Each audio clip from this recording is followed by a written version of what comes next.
Hello दोस्तों, welcome back to my new video. और आपकी अपनी क्लास आओ चले ज्ञान की ओर।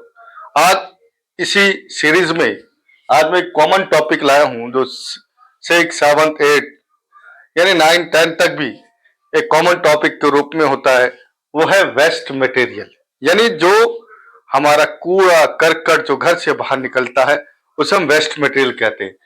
Definition: any material unused and rejected or worthless and unwanted, यानी कोई भी मटेरियल जो आपके प्रयोग का ना रह गया हो या रिजेक्ट हो गया हो या वर्थलेस हो गया हो, किसी काम का ना हो या अनवांटेड हो, आप नहीं चाहते रखना, इसको हम वेस्ट मटेरियल कहते हैं।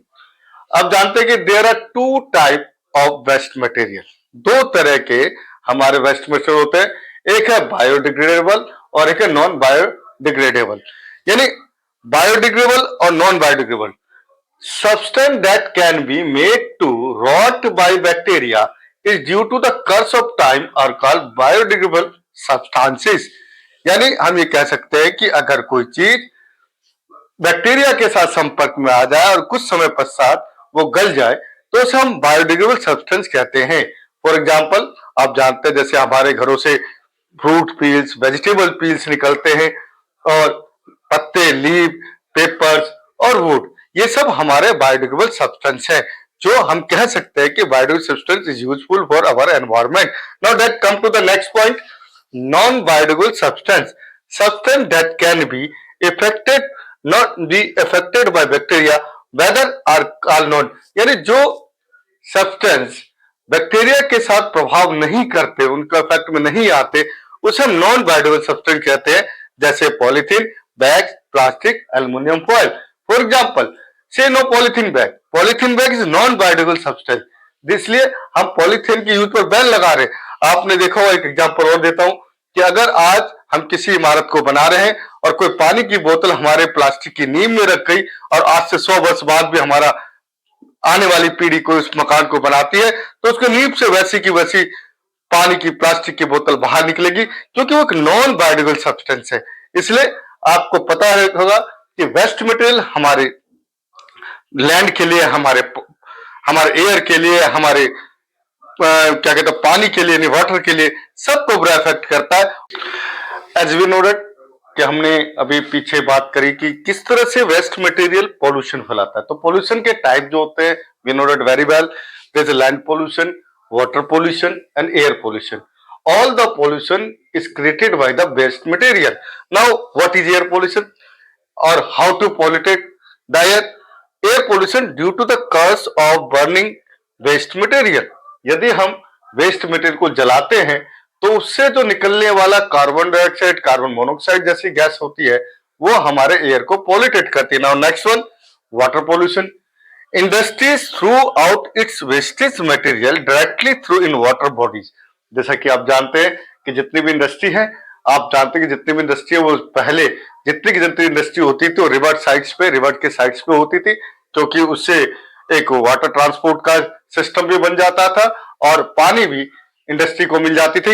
इसलिए आजकल क्या कर रहे हैं कि जो इंडस्ट्रियलिस्ट है वो बिना ट्रीटमेंट के वाटर, जो उनकी फैक्ट्री का वेस्ट मटेरियल है, वो direct water bodies like a pond, sea, river में डायरेक्टली डाल देते हैं। Land pollution, the dump of garbage polluted the soil. जैसे आप देखते हैं जगह जगह कूड़ा होता है और उस कूड़े में जितने बैक्टीरिया, अनवांटेड जो मटेरियल होता है वो मिट्टी में मिक्स हो जाता है, जिसके कारण मिट्टी भी पॉल्यूटेड हो जाती है। तो इस चार्ट को आप देखिए और ये बताती है कि किस तरह से वेस्ट मटेरियल हमारे लैंड को, वाटर को, एयर को पॉल्यूटेड करती है। इसलिए अब हम आगे जो टॉपिक है या हम जो जिस पे चर्चा करेंगे, जिस पे डिस्कशन करेंगे, तो how to reduce the waste management effect, कि हम कैसे वेस्ट मैनेजमेंट के इफेक्ट को कम कर सकते हैं ताकि हमारा इको फ्रेंडली एनवायरनमेंट बना रहे। अब हम इस बारे में आगे चार्ट के साथ इस टॉपिक पर आपके साथ डिस्कस करेंगे। Now how to dispose the waste management, disposal और management of waste material. First of burning. In this process we solid waste dumped to cover with thick layer of soil. Addition. In sanitary landfill, the method to hazardous waste are dumped all the garbage, compact the packed into the smallest possible value.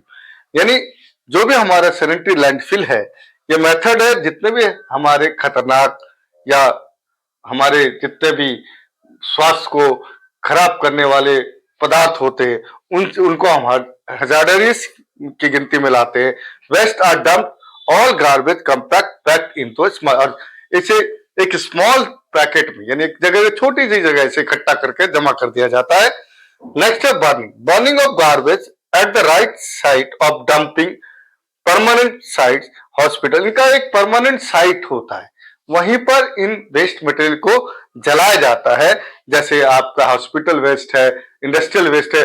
Like अभी आपने देखा होगा कि नोटबंदी जब हुई तब नोटबंदी में जितना भी रुपया था इसे भी जाके डंपिंग साइड में जलाया गया था, क्योंकि वो भी एक पॉल्यूशन फैलाने का एक वे था, इस तरीका हो सकता था, इसलिए उसे अलग एक डंपिंग यार्ड में जाकर सारे नोटों को जलाया गया. Recycling which not only get rid of waste but also create useful material for future. और जो रिसाइकलिंग में है कि हम इसको इस तरह से यूज करते हैं, रीयूज के लिए बनाते हैं ताकि हम इसका भविष्य में भी प्रयोग कर सके. जैसे मान लो एक छोटा सा एग्जांपल है कि हम जब घर में 2 लीटर की पेप्सी की बोतल लाते हैं और उसे पी जाते हैं और उसके बाद उसे साफ करके हम उसमें पानी भर के अपने फ्रिज में बोतल रखते हैं. This is called recycle of waste material. Now come to the next one, reduce. We try to minimum use of non-biodegradable substance like plastic and polythene bag. अगला तरीका है कि हम इन चीजों को रिड्यूस कर दे, हम इसे यूज करना कम कर दे ताकि प्लास्टिक बैग और पॉलीथीन बैग जैसी जो हमारे पॉल्यूटेड सब्सटेंस है, जो नॉन बायोडिग्रेडेबल सब्सटेंस है, वो हमारे एनवायरनमेंट को नुकसान ना पहुंचा सके. तो हम रिसाइकल, रीयूज, बर्निंग, लैंडफिल और बराई, इन 3 चीजों से इन जितने भी आपको ये इंपॉर्टेंट पॉइंट दिए गए हैं, इन पॉइंटों से हम इन वेस्ट मटेरियल को मैनेजमेंट कर सकते हैं. इसलिए आप इस चार्ट को अच्छी तरह देखें और इस चार्ट को हमेशा ध्यान रखें. इससे आप how to solve the best material problem in our environment, कि हम अपने वातावरण में वेस्ट मटेरियल का जो समस्या है कैसे हल कर सकते हैं. तो ये तरीके हैं जिससे हम वेस्ट मटेरियल को एक तरह से कह देंगे हम बेस्ट मैनेजमेंट में ला सकते हैं. तो ये तरीके. Now vermi compost. This is the best use of biodegradable substance like fruit peels, vegetable peels, leaf. Now we're in a simple technology for covering biodegradable waste into organic manure to help the earthworm. इसके अंदर earthworm की मदद से जो आपके पास simple technology से biodegradable substance को एक ऑर्गेनिक कंपाउंड में बदल दिया जाता है. Earthworms are valuable working for farmer. जो अर्थवॉर्म है वो फार्मर के लिए एक बहुत विशेष कार्य करता है, because into addition organic matter produce thing that are valuable source of humus. एक तरह से ये उसके अंदर वैल्यूएबल मटेरियल तो सप्लाई करता है, लेकिन आप जानते हैं मिट्टी में जितनी मात्रा ह्यूमस की अच्छी होगी वो मिट्टी उतनी उपजाऊ, उतनी प्रोडक्टिव होगी. इसलिए जो ह्यूमस जब इसमें बढ़ता है तो ऑर्गेनिक कंपाउंड एक भूमिका निभाता है, increment the amount of humus in the soil. तो वो मिट्टी और भी प्रोडक्टिव हो जाती है, उपजाऊ हो जाती है. तो आप समझ सकते हैं कि किस तरह से एक वेस्ट मटेरियल से वर्मी कंपोस्ट बनाया जाता है और उसका यूज हम एक ऑर्गेनिक कंपाउंड के रूप में करते हैं. Now the importance widely used as biodegradable in organic farming and sewage treatment plant. तो आप इसका इंपॉर्टेंस क्या है कि ऑर्गेनिक एग्रीकल्चर में और जो आपकी सीवेज ट्रीटमेंट प्लांट है उसमें ये बहुत अच्छी भूमिका निभाता है.